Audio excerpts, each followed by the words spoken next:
ఈశాన్యంలో శివుడు ఉంటాడు. అందుకే మన ఇళ్లలో ఈశాన్యంలో పూజామందిరం పెట్టమన్నారు.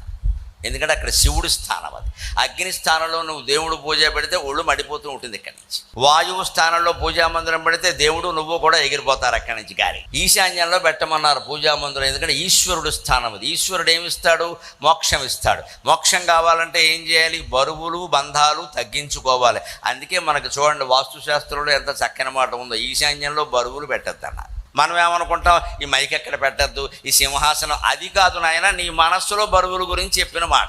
ఈశాన్యంలో బరువులు పెట్టద్దంటే అర్థం భౌతికమైన బరువులు పెట్టద్దని కాదు. నిజంగా కూడా అక్కడ బీరువా పెట్టామనుకోండి, ఏమవుతుంది? ఎవరో ఒకరు నువ్వు జపం చేసుకుంటే బీరువా తీస్తారు.